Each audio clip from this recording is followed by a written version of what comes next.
people always start their whole Bible, like reading through the Bible in a year plan. They usually get through all Genesis. They get through the first half of Exodus. And then the moment that it starts talking about building the tabernacle, or even a few chapters before when it starts giving commandments, that's when people drop off.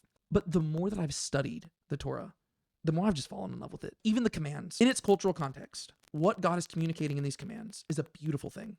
Yeah. And if you just breeze through, because we always like reading it through a selfish lens, and we're like, oh, well, we don't have slaves nowadays, so like, just gonna skip that. No, figure out what he's saying about slaves and how to treat them.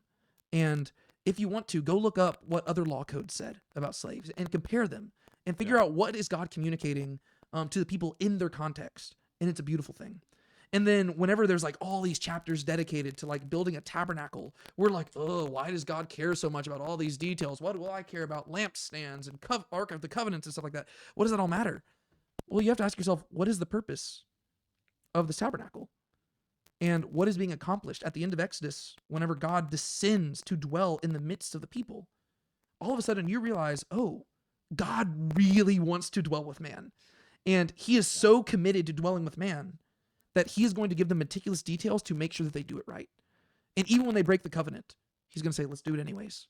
And then you get to Leviticus and you're like, oh, why are there so many sacrifices? Because God wants to dwell with man. And if there's no sacrifices, that's not going to happen. Usually we just get so bored and people like, they talk about like falling asleep reading Leviticus or something like that. But the more I study it, the more I'm like, this is an amazing story. But it's not a story that's chiefly for us. It's a story that teaches something to us. But it's not, I'm not going to read Leviticus and then like go buy a goat and like slaughter it in my backyard. Yeah.